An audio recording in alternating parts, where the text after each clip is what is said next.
Le he titulado La Odisea, la iglesia insegura. La iglesia insegura. Apocalipsis capítulo 3, versículos 14 al 20. Apocalipsis 3, 14 al 20. Vamos a leer la santa palabra de Dios. Como quiera, lo vamos a poner en pie, en reverencia a ella. Dice la palabra del Señor así: y escribe al ángel de la iglesia en la Odisea: he aquí el amén, el testigo fiel y verdadero, el principio de la creación de Dios, dice esto: yo conozco tus obras, que ni eres frío ni caliente. Ojalá fueses frío o caliente, pero por cuanto eres tibio y no frío ni caliente, te vomitaré de mi boca. Porque tú dices: yo soy rico y me he enriquecido, y de ninguna cosa tengo necesidad. ¿Y no sabes que tú eres un desventurado, miserable, pobre, ciego y desnudo? Por tanto, yo te aconsejo que de mí compres oro refinado en fuego, para que seáis rico, y vestiduras blancas para vestirte, y que no se descubra la vergüenza de tu desnudez. Y unge tus ojos con colirio para que veas. Yo reprendo y castigo a todos los que amo. Sé pues celoso y arrepiéntete. He aquí, yo estoy a la puerta y llamo. Si alguno oye mi voz y abre la puerta, entraré a él y cenaré con él y él conmigo. Al que venciere le daré que se siente conmigo en mi trono, así como yo he vencido y me he sentado con mi Padre en su trono. El que tiene oído, oiga lo que el Espíritu dice a las iglesias. Padre de la gloria, gracias te damos, Señor, por tu bendita y eterna palabra. Permite, Señor, que pueda germinar en nuestro corazón y dar el fruto deseado por ti. En tus manos nos ponemos, Señor, en el nombre de Jesús oramos y te damos gracias. Amén. Gloria a Dios. Puede tomar asiento, mi amado hermano. ¿Qué mensaje? Si usted lee eso y usted toma esa palabra, usted solo, y alguien le dice: ven acá, y le empieza a decir a usted particularmente lo que dice esto, usted se quedará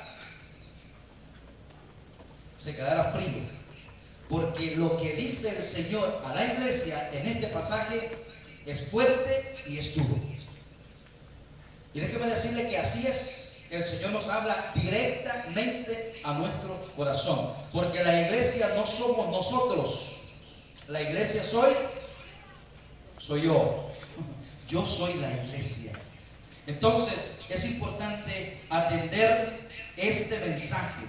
Como siempre, en cada uno de los mensajes que hemos dado anteriormente, hemos dado una introducción de la cultura y de la sociedad, de cómo vivían en aquellos tiempos.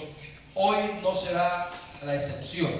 Quiero abundar un poco en esto y quiero que ponga atención, porque prácticamente la historia de la ciudad tiene que ver con lo que Cristo le dice a la iglesia que está en esa ciudad. ¿Okay?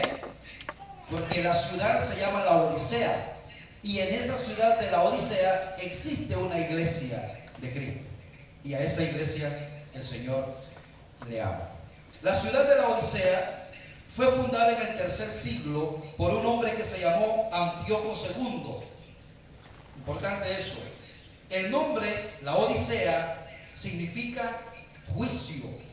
Eso significa la palabra la Odisea. Ahora usted empieza a ver eso de la historia y empieza a pensar en el pasaje. Juicio. La iglesia en la Odisea recibió uno de los mensajes más duros de parte del Señor. Si usted ve, no hay nada alentador. Viene el Señor directo. No hay una introducción. En las otras iglesias dicen: tengo estas cosas, que tú haces esto, lo haces bien, sigue adelante, pero te aconsejo que hagas esto y lo otro. No, esta va directo, ¿verdad?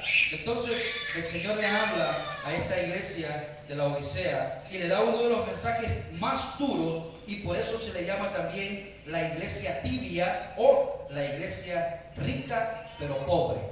Ahora sí que la rica pobre, la que se cree rica, pero realmente es pobre ante los ojos de Dios.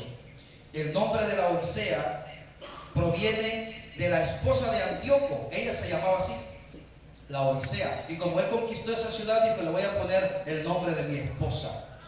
Porque en aquellos tiempos los conquistadores le ponían el nombre de quien querían a las ciudades. Y cuando se conquistaba otra vez, se le cambiaba el nombre a otra de acuerdo a lo que el conquistador dijera. En este caso, él le dijo: se llamará la Odisea porque así se llama mi esposa, la esposa de Antíoco. Pero cuenta la historia que esa mujer, la Odisea, era una mujer muy especial. ¿Por qué? Envenenó a su esposo. Una mujer muy mala. ¿Verdad? Como es el nombre, el significado de la palabra, juicio. Esa mujer constituyó juicio para ese hombre. La iglesia estaba ubicada en una ciudad muy próspera. Esto es bien interesante, hermano, por esta iglesia. Era una iglesia próspera económicamente y muy culta, muy educada. Era gente muy educada y muy adinerada. En ella se hacían grandes transacciones económicas, buenos negocios. La gente vivía bien, se vestía bien. Ese lugar, la Odisea, era el centro financiero de la región. Era como New York, ¿verdad? Donde está la bolsa de valores. Era ese lugar muy poderoso en cuanto a bienes materiales. Pues habían florecientes industrias de tejidos de lana negra. Ese era el gran descubrimiento en aquellos tiempos. Usted sabe que no hay casi ovejas negras. Ellos desarrollaron la industria de lana negra, muy fina y muy cara, por cierto, que la exportaban a otros países. La gente llegaba de todos lugares y compraban este tipo de vestiduras elegantes. Acuérdense que la persona con dinero se visten bien, se visten fino y se visten, ¿verdad? Entonces, la forma de vida de esta gente era así. También ellos fabricaban alfombras que se caracterizaban por lo fino de sus acabados. Y toda esta industria les producía muchísimo dinero. Acuérdense lo que Cristo le dice a la iglesia. Tú dices: soy rico. Era una ciudad muy próspera y la ciudad más rica del Asia Menor. Ellos tenían una escuela de medicina, aparte de eso. ¿Okay? Y los médicos de la época eran muy inteligentes. Habían descubierto un remedio para la enfermedad de los ojos llamado colirio. La Odisea era una ciudad del primer mundo. Había teatros, traían artistas extranjeros de Grecia, los mejores artistas. Vamos al teatro a ver los mejores artistas, estilo Hollywood. Estamos hablando de un tipo de gente que vivía bien. Gente del primer mundo. Habían estadios donde desarrollaban sus competencias. La ciudad era tan próspera que los historiadores afirman que cuando fue golpeada por un fuerte terremoto en el año 60 antes de Cristo, no aceptaron ninguna ayuda del gobierno. ¿Dijeron no? ¿Quién te dijo a ti que nosotros necesitamos ayuda? Nosotros somos muy ricos y construyeron ellos la ciudad. En otras palabras, ellos no tenían necesidad de nada. Algo así dice que el pasaje que leímos, ¿verdad? Soy rico y no tengo necesidad de nada. Podemos darnos cuenta cómo era el orgullo de las personas de esa ciudad. Pero hay aquí un dato interesante, muy importante. Aunque la Odisea era una ciudad donde había negocios, donde había cultura, había riquezas, no tenían algo tan importante para una ciudad. No tenían agua propia. No tenían agua. Y eso sí que es duro, ¿verdad? No tener agua. Los historiadores afirman que la ciudad se vio en la necesidad de construir acueductos hasta otras ciudades para traer agua de las ciudades vecinas. Esto es bien importante, hermano. Acuérdense que tiene que ver con el pasaje que leímos. De una ciudad traían agua fría para beber y de otra ciudad traían agua caliente de fuentes termales para bañarse. Agua fría para beber de una ciudad y agua caliente de las fuentes termales para poder bañarse. Ojo, pero se dice que muchas veces el agua se mezclaba en el trayecto para llegar a la Odisea, se mezclaba esa agua y entonces el agua que llegaba para beber, que tenía que ser fría, llegaba tibia. Y esa agua no le gustaba a los moradores y empezaban a quejarse. Nosotros estamos pagando por un buen servicio y nos está llegando agua tibia para beber. Bueno, agua tibia horrible. No sé si a usted le ha pasado eso, que tiene, por casualidad, dejó una botellita con agua en el carro. Por casualidad. Y de pronto todo caliente, usted dice, voy a dar un trago, no sabe si aguantar la sed o tomarse esa agua. No han experimentado eso, no lo haga, por favor. Pero usted dice, no sé. Pero el agua tibia es lo más terrible. Si es caliente, tiene que estar bien caliente para hacer el cafecito, ¿verdad, hermana Carmen? Y si es para tomar, tiene que estar bien fría. Pero el agua tibia no sabe bien. Esa dan ganas de dar náusea, dan ganas de vomitar. Entonces, por ahí va la cosa. Entonces, mucho se dice de esto del agua, ¿verdad? Que venía mezclada y llena de el agua tibia para beber y llena de minerales, traía muchos minerales, por lo cual no se podía beber, ya que producía náuseas y vómitos. Lastimosamente, hermanos, los cristianos de la Odisea, que seguramente eran prósperos, sin muchas necesidades materiales, vivían un cristianismo sin compromiso, un cristianismo tibio, al igual que las aguas que llegaban a su ciudad. Este es un recuento así rápido, ¿verdad? No, porque es lindo conocer la historia, y sigue uno y sigue, ¿verdad? Abundando en estos detalles tan importantes. Pero quiero que entremos directamente ya a lo que es el pasaje, a ver ya los versículos. Acuérdense, todo esto, que este trasfondo histórico que acabo de mencionar tiene que ver con el desarrollo de la palabra. En primer lugar, hermanos, como punto número 1 del mensaje, me gustaría recalcar primeramente quién es el que está hablando aquí. ¿Quién es el que habla? Es Jesús, es la verdad, es el Hijo de Dios, es el Dios Todopoderoso. Él está hablando y Él sabe todas las cosas. Por lo tanto, es importante cuando uno va a escuchar a alguien hablar, que maneje bien el tema, que sepa de lo que está hablando. En este caso, Jesús, que es la verdad y es el Dios Todopoderoso, es importante escucharlo. Dice el versículo número 14 ahí: y escribe al ángel de la iglesia en la Odisea. He aquí el amén, el testigo fiel. La palabra amén significa así sea. O sea que lo que Dios dice, nosotros tenemos que decir amén. Lo creamos o lo querramos o no. Si Él lo dijo, es así. Y aparte, aunque yo no lo crea, no cambia la verdad de Dios. O sea, he aquí el amén, el testigo fiel. Esto es bien importante, hermanos, porque cuando el Señor dice yo soy el amén, el verdadero, y soy el testigo fiel, está diciendo el que viene a hablar con propiedad. Yo soy testigo de lo que estoy diciendo, que esta iglesia vive de esta forma. Entonces, el testigo fiel, él sabe lo que dice, ni le pone ni le quita. Eso es fiel. Hay un juego que se hace a veces en grupo, ¿verdad? Que se le dice algo al primero para que le vaya pasando la voz al otro, y cuando llegó al final y vamos a comparar de lo que se dijo originalmente, no tiene nada que ver, porque cada uno le va cambiando y le va poniendo y le va poniendo. Cuando venimos a sentir, se le llama el teléfono descompuesto. Entonces, ahí no hay fidelidad en el mensaje que se va transmitiendo. Pero dice la Biblia que he aquí el testigo fiel, el que no le quita ni le pone a lo que está hablando. Qué bueno es seguir ese rasgo de nuestro Padre Celestial, ¿verdad? Ser testigo fiel, decir lo que realmente nosotros sabemos que es la verdad. El verdadero dice, el principio de la creación de Dios dice esto. Este pasaje donde dice el principio de la creación de Dios se ha confundido un poco para decir que Cristo fue creado. Hay ciertos sectores que dicen Cristo es un ser creado como los demás, superior sí, pero creado. Vamos a ver qué dice Colosenses 1:15. Quiero detenerme ahí para que podamos leer ese pasaje juntos. Colosenses 1:15 al 16. Dice, Él es la imagen. O sea, imagen significa una copia exacta. La palabra imagen viene del griego eikon. Algunos que han ido al cine ven que aparece esa palabra eikon. Eso significa imagen. Y entonces dice, Él es la imagen, una copia exacta del Dios invisible, el primogénito de toda la creación.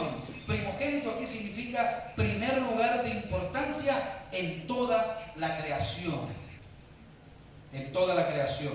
Miren el 6. Porque en Él, en Cristo. ¿Se recuerdan ustedes cuando Dios creó todas las cosas y dijo Dios y fue hecho? Por la palabra de Dios fueron hechas todas las cosas. Y la palabra de Dios es el verbo. Amén. Y Juan dice que en el principio era Él, el verbo. Y el verbo era con Dios. Y el verbo era Dios. Ese verbo que era en el principio con Dios se hizo carne y vino y habitó ante nosotros. O sea que Cristo es la palabra de Dios encarnada. Entonces dice, porque en Él fueron creadas todas las cosas, las que hay en los cielos, en Cristo fueron creadas, en la palabra, en el verbo. Las que hay en los cielos. ¿Cuántas cosas hay en los cielos, hermanos? Hay cosas que nosotros vemos, ¿verdad? Pero de eso no está hablando, es lo que está más allá. Todavía dicen que hay mucho por descubrir en las galaxias. Hay galaxias que no han descubierto. Ahora mismo se están hablando de ese hoyo negro, ¿verdad? Tantas cosas. Esa parte oscura que usted ve en todas esas partes son las partes que no se han podido descubrir. Porque en Él fueron creadas todas las cosas, las que hay en los cielos, las que hay en la tierra, visibles e invisibles, las que no podemos ver. Sean tronos, sean dominios, sean principados, sean potestades. Todo fue creado por medio de Él, por medio de la palabra, que es Cristo, y para Él. Entonces, dice la palabra, y escribe el ángel de la iglesia que está en la Odisea, volvemos al relato. Aquí el amén, el testigo fiel y verdadero, el principio de toda la creación, dice esto. Ahora, ¿qué dice el Señor? ¿Quién está hablando? Dice en el 15, yo conozco tus obras. Hermanos, ante esta declaración del Señor, nosotros deberíamos temblar y deberíamos también alegrarnos. Si usted es fiel a Dios, porque cuántas veces decimos, no, si supiera el pastor en qué ando yo, si supiera mi familia en qué ando yo prefiero no saberlo, porque así lo veo usted con carita de ángel. Pero yo conozco tus obras. O sea, eso debería de ponernos a temblar a nosotros y decir, ya no quiero jugar más al cristianismo, porque a Dios yo no lo puedo engañar, porque Él conoce mis obras. Yo conozco tus obras, yo conozco todo de ti, sé lo que haces y sé lo que piensas. Hermano, fíjense, Dios sabe lo que pensamos. Y lo que haremos en el futuro, Dios lo sabe. Mire, ¿qué es lo que dice que yo conozco? Dice que ni eres frío ni caliente. Ojalá fueses frío o caliente. Y esto es lo que yo decía, ¿verdad?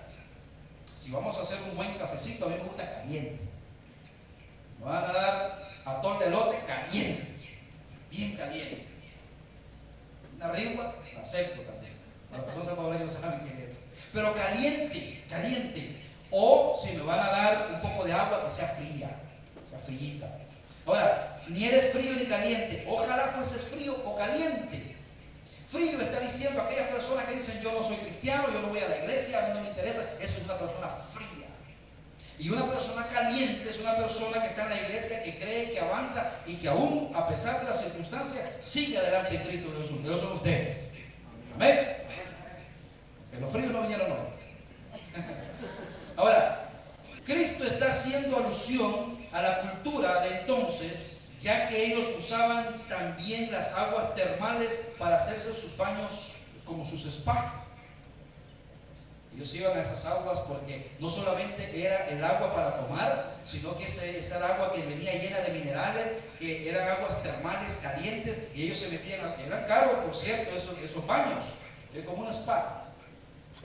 Ahora, y esperaban que las aguas estuvieran calientes. Esas aguas viajaban por acueductos, como le dije al principio, pero en ocasiones en el trayecto esas aguas se mezclaban con otras aguas y ya no eran puras. Y no solamente esto, llegaban tibias y eso no les gustaba. Y en el trayecto decimos que se mezclaban, quiere decir que ya no venían puras, porque ellos le daban un poder curativo a esas aguas. Si usted conoce un poco e indaga un poco en la fe de las personas, en la India hay un río bien sucio donde queman los muertos. ¿Cuándo han visto ese documental? Ahí queman a los muertos y después tiran sus desperdicios. Es un río sucio, pero sucio. Y esa gente cree que ese es el Dios de ellos. Y van y ahí se bañan, pero con cuestiones curativas.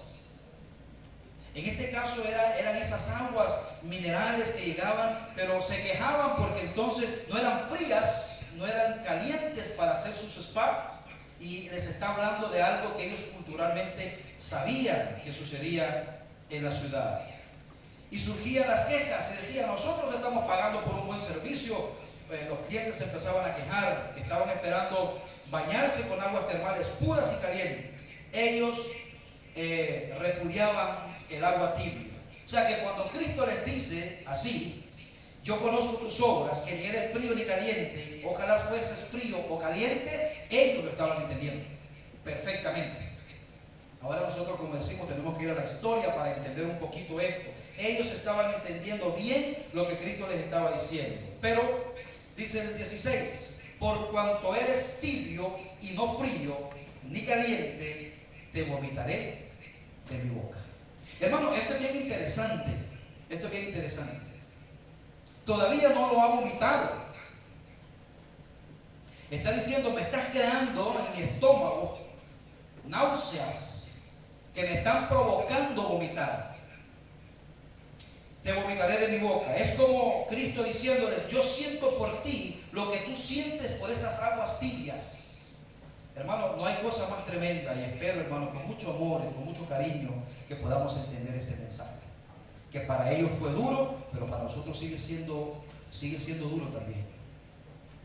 ¿Cómo es su vida espiritual? En una balanza, ¿qué cosas pesan más? Las cosas de este mundo, las preocupaciones, los proyectos de este mundo, o Dios en su corazón. Confíe en el Señor. Descanse en Él, entréguele su vida, confíe en Él, y Él se va a encargar de todas las otras cosas. Ahora, hay una pregunta aquí para reflexionar, y aquí me voy a detener en este pasaje, hermanos, un momento. ¿Cómo entramos a la tibieza espiritual? ¿Cómo una persona entra a la tibieza espiritual? Número uno, comienza el orgullo a entrar en el corazón. Número dos, la autosuficiencia. Yo, ¿para qué? Si mi Dios es este. Si yo no trabajo, no como, ¿verdad? ¿Y qué vas a ir a hacer ahí? ¿Qué de Dios? Empieza uno a ser autosuficiente, a no necesitar de Dios. Y por un tiempo parece que como que caminamos, pero de pronto viene algo en la vida y nos damos cuenta que necesitamos de Dios. Es como el niño que empieza a caminar, ¿verdad? Que no le gusta que le tomen la mano al niño, porque él se siente autosuficiente. También cuando llegamos a la edad adulta, yo me acuerdo de mi abuelita, yo le agarraba la mano, no necesito, todavía puedo, no porque somos autosuficientes, y pronto si se caía. Entonces, autosuficiente es, yo no necesito de nadie. Bueno, por ahí empieza la tibieza espiritual. No necesito de nadie, por lo tanto yo no necesito de la iglesia. No necesito, yo estoy bien. De ahí viene entrando lo que es la arrogancia. Ese tipo de personas que empiezan a tener orgullo y autosuficiencia, empiezan ellos a ser arrogantes. La Biblia dice que antes de la caída viene ¿qué? La altivez. Y yo siempre he dicho eso. Cuando usted vea a un arrogante, apártese porque ya va a caer. Ya va a caer. Y luego viene lo que es el materialismo. Lo tibio, hermano, no es agradable. Ojo con eso. Una iglesia tibia no camina en la voluntad de Dios. Y esto no estoy hablando como para la iglesia cristiana Un Nuevo Corazón. Lo estoy hablando individual. Tómelo, esta parte que voy a hablar ahorita, tómelo individual. Una iglesia tibia no camina en la voluntad de Dios. Una iglesia tibia no crece, no madura. Todo el tiempo está en el mismo lugar. Una iglesia tibia no adora al Señor. No hay adoración en una iglesia tibia. Una iglesia tibia es aquella que ha diluido el mensaje del Evangelio. Quiero divertirme en la iglesia. Esta iglesia es muy aburrida. Ustedes toman eso muy en serio. Ustedes toman la palabra de Dios muy en serio, tiene que ser un poco más alegre, más divertido. Bueno, para eso están los circos y los teatros. La iglesia no es para eso. Mire, los predicadores de hace 100 años decían, la iglesia es el lugar donde el pecador tiene que sentirse mal. Porque ahí la palabra de Dios lo confronta, pero también ahí el Señor lo restaura. Amén. Una iglesia tibia permite, una iglesia tibia es aquella que ha diluido el mensaje del Evangelio. Alguien dijo, pastor, ¿cómo puedo entender esa palabra, diluir el mensaje del Evangelio? Y le digo, fácil. Tome usted un barril de agua y exprima un limón y tómese esa limonada. Aunque el limón tiene todos sus nutrientes y ¿verdad? Lo ácido, en ese barril de agua se diluye. Entonces, una palabrita nada más y lo demás todo es un show. Eso es diluir el mensaje del Evangelio. Otra cosa, no se pronuncia la palabra infierno, no pronuncia la palabra sangre, no pronuncia la palabra pecado. Di un error, un desliz. Bueno, algunas Biblias le dicen así, un desliz. De pronto le van a poner un ups. No digas esas palabras porque a la gente no le gusta escuchar eso. Yo estaba pensando ahora, decir, bueno, a veces es una tentación para los pastores. Y decir, no, pero si les empiezo a predicar de otra manera, la gente se va a quedar. Mire, la iglesia tibia es medio cristiana y medio mundana. Oh, va a estar Chayanne cualquier cantante, no quiero decir otro nombre. En Miami Arena, cantantes. Vamos, sí, vamos. Wow, y vamos a estar toda la noche allá en Miami Arena, vamos a venir, pero en la mañana, aleluya, gloria a Dios. O sea, mundana, pero cristiana también.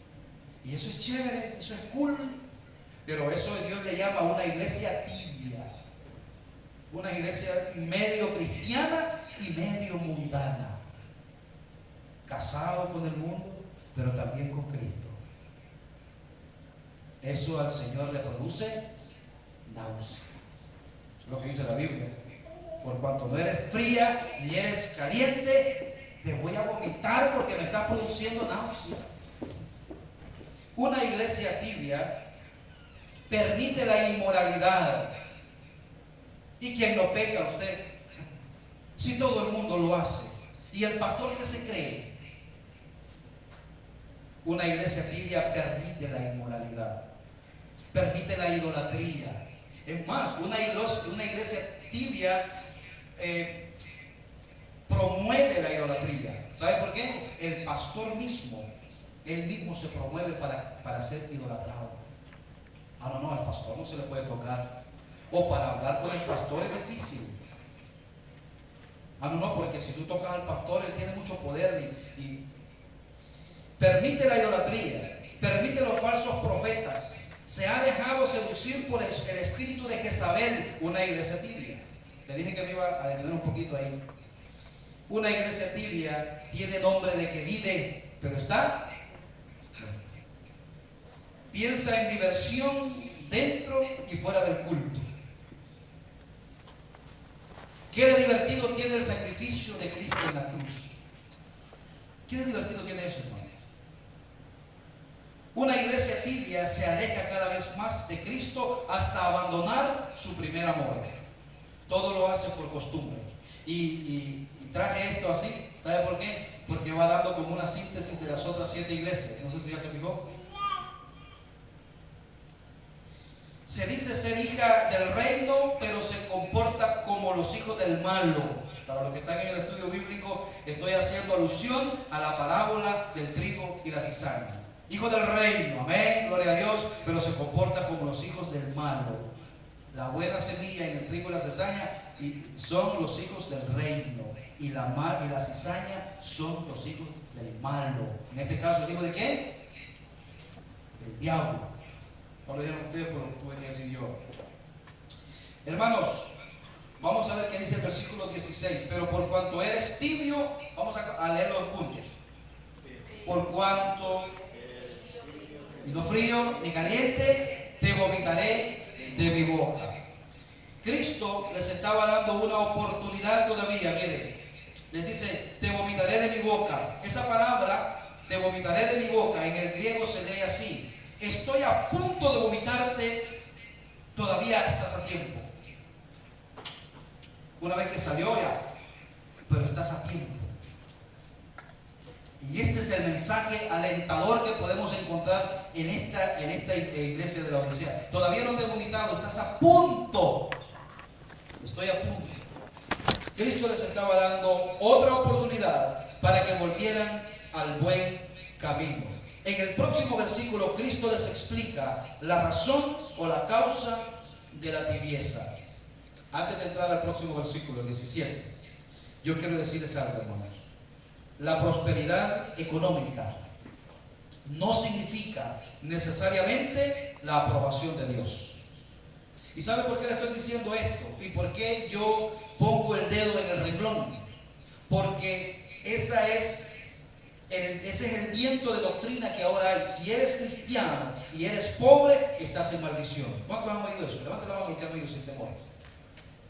Porque Dios no quiere que un cristiano sea pobre. Porque Cristo se hizo pobre para que nosotros seamos enriquecidos. Le tuercen la palabra y dice, ¿de verdad?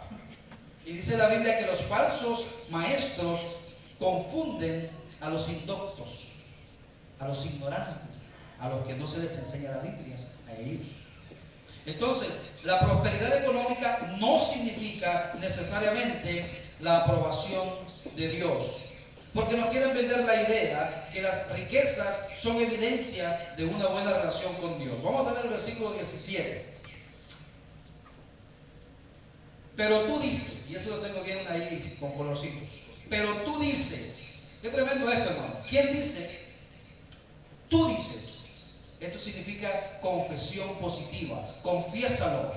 Di, yo soy rico, yo no soy pobre. Dinero que no tenemos. Pero dice, no, tú dilo, porque lo que tú digas, eso será. Imagínatelo. Mire, es tanta la idea y la corriente que dicen, ¿tú quieres tener un Mercedes-Benz? Yo tengo uno, un Mercedes. ¿Pero tú quieres tener un Mercedes-Benz? Ok, imagínatelo, visualízalo. Y mañana por la mañana ve al dealer. Y súbete en ese carro y huélelo. Y ya visualízate. Bueno, yo no puedo visualizarme con el pelo suelto, pero usted visualícese así. Y si tú te embarazas de eso, vas a dar a luz un carro, porque visualízalo, piénsalo. Eso es lo que está ahora en esta mega iglesia. Porque lo que tú digas será hecho. Usando un pasaje de Marcos, también equivocado. Miren lo que dice el pasaje. Pero tú dices, confesión positiva, ya me vi en esa casa, ya me vi en ese negocio, etc. ¿Qué decían ellos? ¿Qué decían ellos? Yo soy rico. Y esta palabra, hermanos, miren, yo le voy dando el significado de acuerdo a lo que el griego dice de estas palabras. La palabra rico significa abundancia de riquezas materiales. O sea, están hablando ellos de dinero. Estamos hablando de dinero. Tú dices, yo soy rico, tengo abundancias materiales y me he enriquecido. O sea, sus negocios habían prosperado. Estamos hablando de los miembros de la iglesia. Seguro visitaban estos miembros de la iglesia los lugares termales, ¿verdad? Se daban todo tipo de lujos, tenían mucho dinero, tal vez tenían un buen santuario. Hermanos, hay lugares de lujo. El pastor está en el sótano.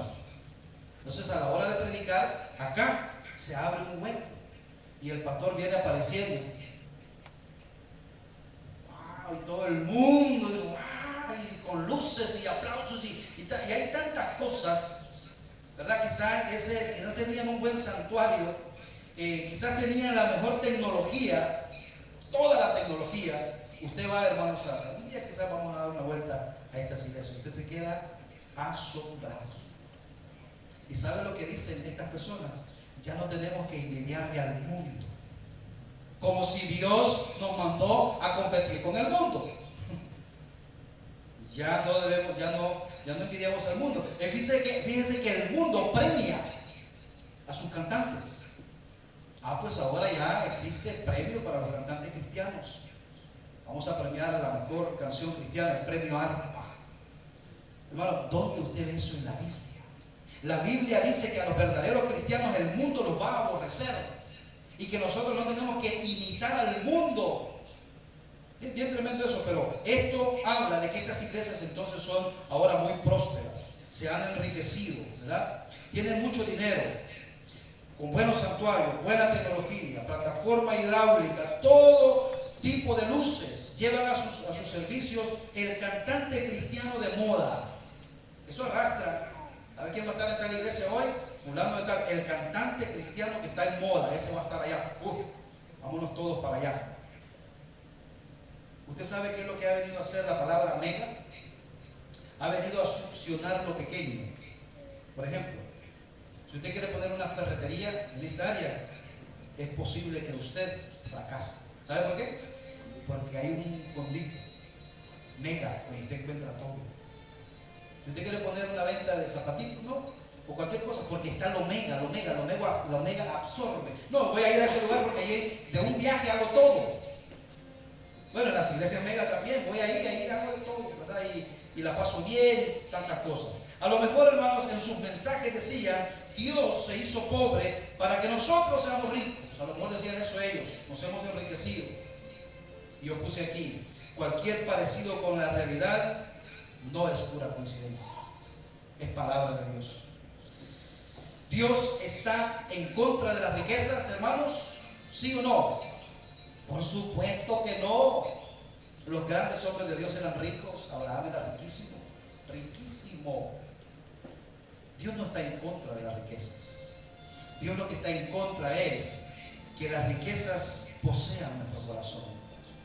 Más adelante la Biblia dice que raíz de todos los males es el amor al dinero. No el dinero, es el amor.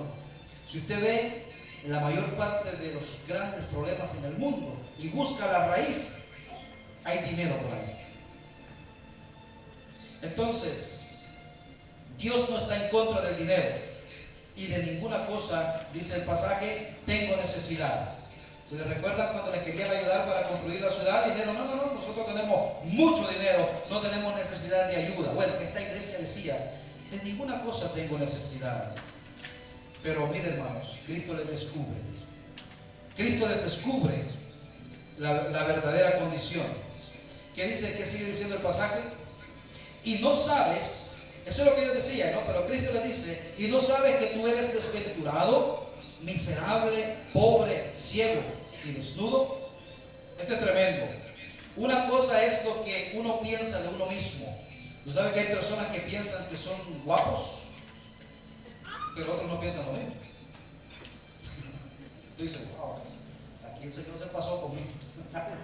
Pero otro dice, persona más fea. Porque uno es lo que uno piensa, otro es lo que otro piensa, ¿verdad? Ellos decían, yo soy rico, yo me he enriquecido. Eso decían ellos y mostraban sus cosas. Pero Cristo, Dios, tenía otra postura. ¿Qué les dice el Señor? Pero no sabes que tú eres un desventurado y empiezas ciego, desnudo. Ya vamos a ver esas palabras. Una cosa es lo que uno piensa de uno mismo, que casi siempre uno está un poco equivocado. Otra cosa es lo que la gente piensa de usted, y ahí no podemos controlar nosotros. Yo no puedo controlar. Usted sabe que a usted le cae mal a personas así solamente por su bonita cara. Pero usted no lo puede controlar. No puede controlar la mente del otro. Ahora, eso no tiene que importarnos tanto en ese sentido. Pero otra y mucho más importante es lo que Dios piensa de mí. ¿Qué decían ellos de ellos mismos? Somos ricos, no tenemos necesidad de nada. Eso decían ellos, pero Dios pensaba diferente. Presentar una buena imagen es la preocupación de muchos hoy. La imagen. Que todos vean de mí, que tengan de mí una buena impresión. En lo personal, a nivel de la iglesia también, ¿verdad? Yo serví en una iglesia que yo era del ministerio de primeras impresiones. En ese ministerio no podía entrar cualquiera. Para entrar en el ministerio de primera impresión tenía que ser joven, guapo, apuesto. Imagínense, yo dije, no sé cómo me aceptaron.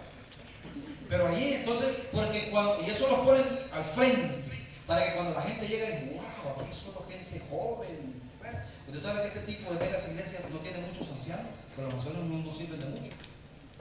No, esto no me lo pongo. Incluso este pastor decía, había una persona que quería estar al frente, dijo, no, él no califica, póngalo por allá atrás. Entonces, porque las primeras impresiones, impresionar la imagen está muy de moda hoy. Ahora, el punto es que la buena impresión es solamente eso, buena impresión. ¿Cuántas veces, hermanos, nos confundimos y cuántas parejas se casan porque al principio tuvieron una buena impresión? Lo que le llaman ahora a primera vista, ¿no? Me impresionó. Una impresión, después se dan cuenta de dónde está aquello que me impresionó. Entonces, el punto es que la buena impresión a veces es solamente eso. Al Señor no le impresiona, óigame bien, lo superficial, no le impresiona a Dios. Lo terrenal o lo perecedero, Dios no se impresiona con esas cosas. ¿Se acuerdan los discípulos cuando Jesús caminaba por el templo? Le dijo, Señor, ¿ves este templo? El Señor no se impresionó por esas cosas. 17, porque tú dices, yo soy rico y me he enriquecido y de ninguna cosa tengo necesidad, y no sabes que tú eres un desventurado. Esa es una palabra bien fuerte, hermanos, lo que el Señor usó aquí. Y le está diciendo, lo único que tienes es dinero. Eso significa la palabra desventurado. Es una persona rica, pero que solamente es eso, solamente tiene dinero. Eres miserable, dice aquí. Miserable significa digno de lástima. Creíste que tu prosperidad significaba mi aprobación y bendición, pero Dios le dice, te equivocas, me das lástima. Tremendo eso, ¿no? La riqueza y bendición que Cristo vino a dar son espirituales, hermanos. Lo demás viene como una añadidura. La iglesia de Esmirna era una iglesia pobre en lo material, ¿se acuerdan? Le dijo, tú dices que eres pobre, pero yo te digo que eres rico. Mira, al revés. Es mejor decir, no, yo tranquilo, pero Dios dice, yo te digo, tú eres rico. Pobre, sigue la siguiente palabra, que es mendigo, pordiosero, indigente. Todo esto hablando en lo espiritual. En lo material tenían sus cosas. Tiene una expresión, ciego. Y esta palabra es interesante, hermano, la palabra ciego. La palabra ciego significa en el original nublado. Y esto es interesante. Como humo opaco.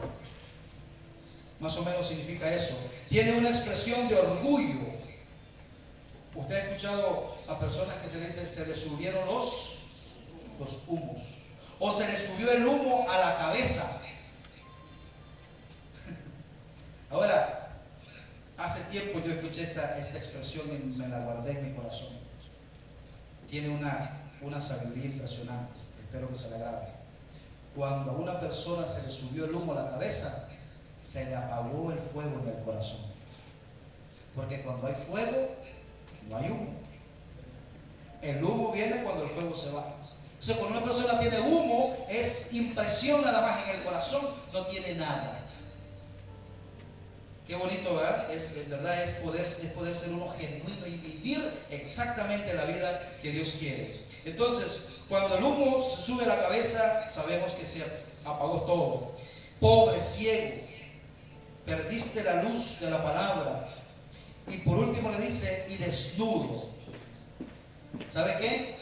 Yo veo tu miseria espiritual. Aunque estés en un tremendo templo y llegues a la iglesia en tremendo carro y con tremenda ropa, pero si no me amas como realmente yo digo, yo te veo a ti pobre, ciego, desnudo, y te veo en bancarrota espiritual.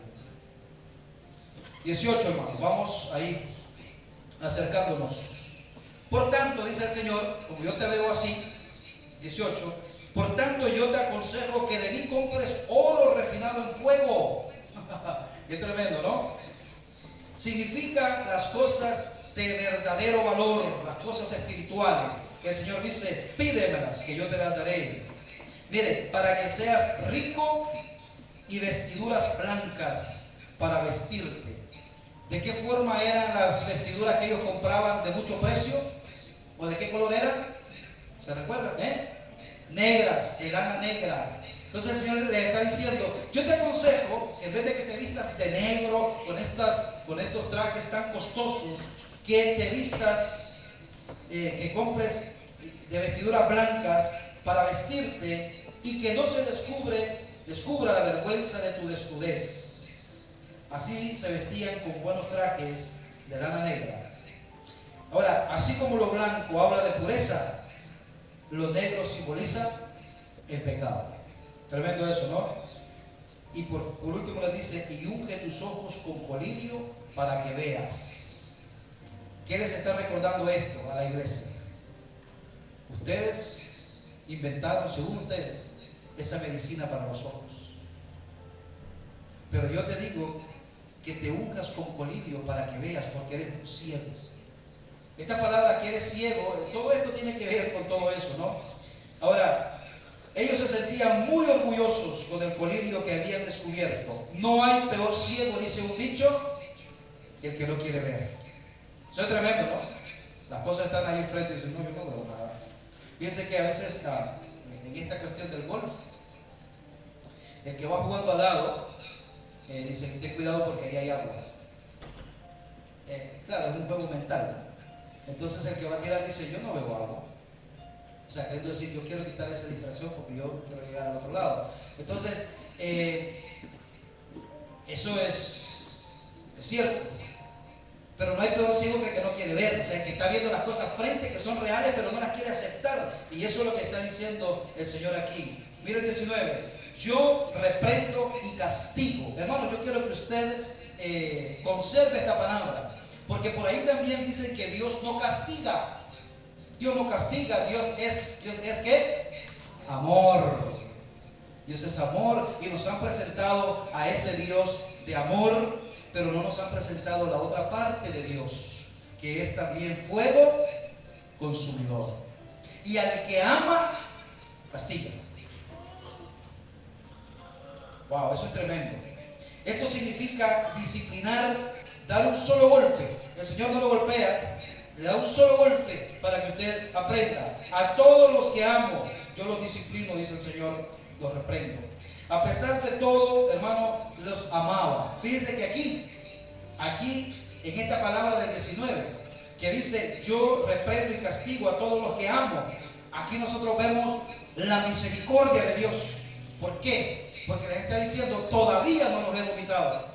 Y todavía les estoy diciendo que los amo. Los amo. Y porque los amo les estoy hablando de esta forma. Qué tremendo eso, hermanos. Nosotros cuando castigamos a nuestros hijos, los castigamos porque los amamos. Eso es algo que no lo van a entender ellos hasta que tengan hijos. Porque yo hasta ahora entiendo cómo es que mi abuelita me amaba. Me amaba mucho mi abuelita. Ahora lo entiendo, pero en aquel tiempo era mi enemiga. Mi peor enemiga. Entonces dice el Señor, yo reprendo y castigo a todos los que amo. Todavía los amaba. Hermano, todavía nos ama. Porque puede ser que nosotros digamos, yo, pastor, yo soy parte de esa iglesia. Bueno, el Señor todavía lo ama. No lo ha desechado a usted. Si 7 veces cae el justo, 7 veces el Señor lo levanta. Amén. Ahora, eso es muy interesante, pero aquí viene la recomendación de un padre amoroso. Sé pues celoso y arrepiéntete. Hermano, piense en lo imperdonable de su vida. Piénselo, solo piense. Lo que quizás nadie le puede perdonar. Dice el Señor, sé celoso y arrepiéntete. Arrepentirse es dar una vuelta en contra y nunca más volver a eso. Eso significa arrepentirse. Arrepentirse. Sé pues celoso, quiere decir fervoroso. Sé calientito para Dios. Calientito para Dios. Arrepiéntete. Hermano, es lindo descubrir la libertad en Cristo. Es muy bonito decir, hace tiempo yo era dominado por este pecado, pero Dios me ha dado oportunidad orar para que me arrepienta, y hace tiempo que yo ya no incurro en ese tipo de pecados. Y qué lindo, qué bien me siento.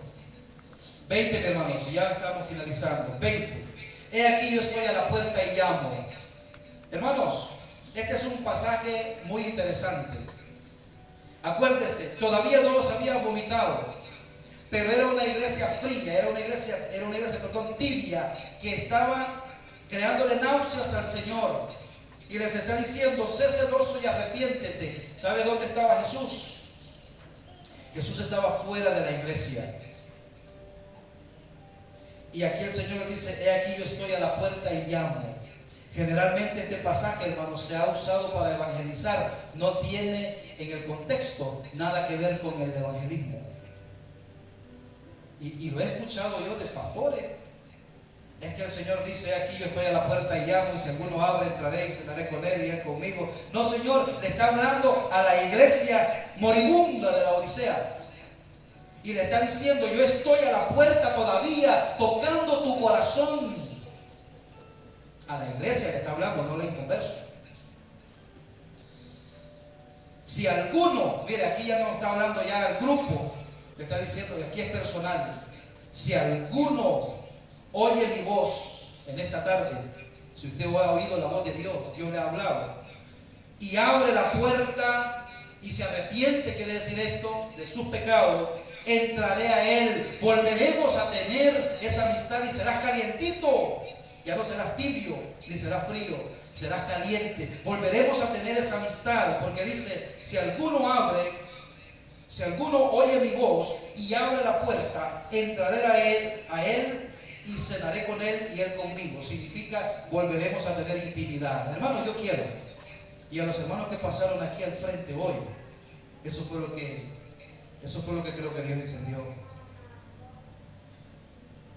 Volvamos a tener intimidad. Ya no seas tibio, métete al fuego de Dios, caliente, porque calientito te quiero. Te quiero con esa intimidad entre tú y yo, porque cenar juntos en el contexto es intimidad. Uno cena con las personas y come con las personas que se siente bien, que su compañía es hermosa, ¿verdad? Gracias por los hermanos que me invitan a comer. Eso me hace sentir que ahora, hermanos, pues tenemos que hablar después. Después van a querer invitarme a todos. Pero no, la palabra cenaré con él y él conmigo está hablando, vamos a tener intimidad. Vamos a volver a tener esa intimidad. 21, hermanos. Al que venciere le daré que se siente conmigo en mi trono. Ah, qué lindo, ¿verdad? El trono de Dios está en el cielo. Jesús dice que fue ascendido al cielo y está sentado en el trono de Dios. Así como yo he vencido, wow. Él no nos está hablando algo que él no haya pasado primero. Dice, yo ya vencí y me he sentado con mi Padre en su trono. El que tiene oído, oiga lo que el Espíritu dice a las iglesias. Conclusión. Sé celoso y arrepiente. Vuelve al camino de Dios. Yo quiero que cierre sus ojos por un momento. Sé celoso, sé fervoroso, calientito y arrepiéntete, dice el Señor. Arrepiéntete. Vuelve al camino de Dios. Tú no sabes de qué cosas Dios quiere librarte. No lo sabes. Y no intentes averiguarlo por tus propios medios. No confíes en tus logros personales. No confíes ni en tu fuerza, porque la salud y la fuerza la da Dios. Confía en Cristo para tu salvación y para tu santificación. Confía en Cristo en todo momento, en todo instante. Recuerden lo que le dijo a Filadelfia: han guardado mi palabra y no han negado mi nombre. Por lo tanto, yo abro una puerta frente a ustedes. Dios tiene bendiciones para su iglesia. Dios tiene bendiciones para usted, pero nunca sin un verdadero arrepentimiento. Nunca sin una verdadera comunión con Él. Que esta tarde sea una tarde inolvidable para usted. Que esta tarde sea una tarde donde usted volvió a su primer amor. Que esta tarde sea una tarde donde usted se comprometió con guardar su palabra y con no negar su nombre. Que esta tarde sea una tarde en que usted deje de ser frío o deje de ser tibio para convertirse en un cristiano caliente, con una buena comunión con su Padre. Únase a la iglesia, busque los eventos de la iglesia, sirva en la congregación. Hay mucho trabajo que hacer, la mies es mucha, los obreros son pocos. Olvídese un poco de sus proyectos y únase al proyecto de Dios. Dios está buscando adoradores que le adoren en espíritu y en verdad. Dígale: Señor, heme aquí, envíame, yo quiero ser, Señor. Padre, gracias por estos 7 mensajes que tú nos permitiste compartir, Señor. Perdóname, Padre, si en algo yo fallé y quizá dije algo que no fue de tu agrado. Perdóname, Señor. Pero creo que me esforcé para darle a los hermanos tu palabra. Permite, Señor, que esta palabra pueda dar fruto como tú deseas. Tú tienes los ojos puestos en esta congregación, Señor. Sabemos que hemos sufrido mucho. Sabemos que el enemigo ha querido atacar a esta congregación. Pero, Señor, sabemos que si tú estás con nosotros, nadie podrá estar en contra, porque tú eres el Dios Todopoderoso. En ti confiamos y en ti esperamos. Gracias por esta linda oportunidad que tú nos brindas de volver al primer amor. Dele gracias a Dios en donde está y dígale: Señor, gracias. Gracias por la oportunidad. Gracias, Señor, por tu misericordia. Gracias por la bendición que es poder abrir las puertas de mi corazón para que tú entres y que nuevamente podamos tener esa intimidad, Señor.